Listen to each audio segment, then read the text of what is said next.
அன்புடையார் என்றும் உரியர் பிறருக்கு, அன்பில்லாதார் என்றும் உரியர் தமக்கு. எவன் ஒருத்தவன் தனக்கு தனக்குன்றானா அவன்லாம் அன்பில்லாதவன். பிறருக்கு பிறருக்குன்னு கொடுக்கறவன்லாம் அன்பானவன். புரிஞ்சா? சரிதானே? அப்போ கொடுக்கிற கை தான் பெறறதுக்கு தகுதியான கை. கொடுக்க தயங்குற கைக்கு இறைவன் கொடுக்க மாட்டான். அது அன்பா இருந்தாலும் சரி, காதலா இருந்தாலும் சரி, பணமா இருந்தாலும் சரி, எதுவா இருந்தாலும் சரி, கொடுக்க கொடுக்க குறையாத அச்சய பாத்திரம். அப்ப என்னன்னா கொடுக்கறது தான் இல்லையா? கொடுக்காம எதையும் பெறறதுக்கான தகுதி நமக்கு இல்லை.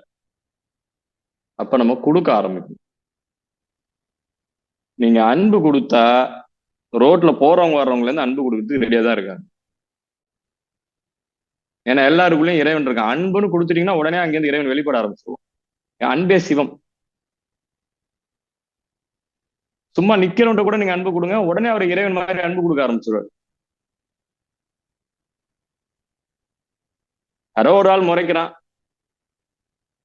உங்களுக்கு பிடிக்கலன்னா முறைச்சிட்டு போங்க, அது வேற விஷயம். சரி, முறைக்கிறவன்ட்ட கூட நீங்க ஒரு அன்பு செலுத்தி பாருங்களேன், அவன் முறைக்கிறது கம்மியாயிடும். முறைக்கிறவன் இன்னும் முறைச்சிங்கன்னா அது என்னது சொல்லுவாங்கல்ல, எரியறதுல ஏன்டா பெட்ரோலை ஊத்துறன்னு, அது இன்னும் கொஞ்சம் வேகமா முறைக்கும். நீங்க என்ன கொடுக்குறீங்களோ அதுதான் கிடைக்கும். இதான் நியூட்டன் விதின்னு சொல்றாங்க. இதேதான் நியூட்டன் விதின்னு சொல்றாங்க. ஒண்ணுமே கிடையாது. என்ன ஆக்ஷனோ அதான் ரியாக்ஷன். Action reaction.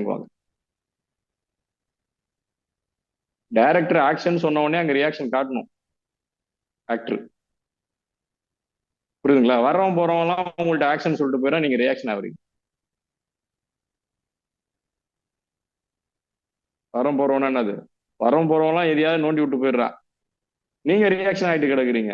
அதெல்லாம் வந்தது யாரு, பேசுறது என்ன, அது தகுதி உள்ள ஆளா, நம்ம அந்த இதுக்கு ரியாக்ட் பண்ணணுமா வேணாவா? நானும் சம்டைம்ல ரியாக்ட் பண்ணிருக்கேன். வேற வழியே இல்லைன்னா சிலதெல்லாம் பண்ணிதான் ஆகும். ஏன்னா எல்லா உயிருக்கும் தன்னை காப்பாத்திக்கிற அந்த தன்மை உண்டு. உங்களை காப்பாத்திக்கிறதுக்கு நீங்க ரியாக்ஷன் காட்டலாம், அறிவை யூஸ் பண்ணலாம்.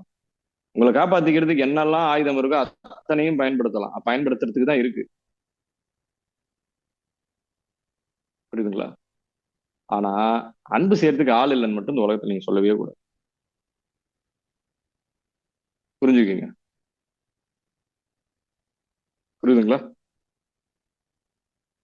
அப்ப அன்பு கொடுத்தா பதிலுக்கு அன்பு கிடைக்கும்.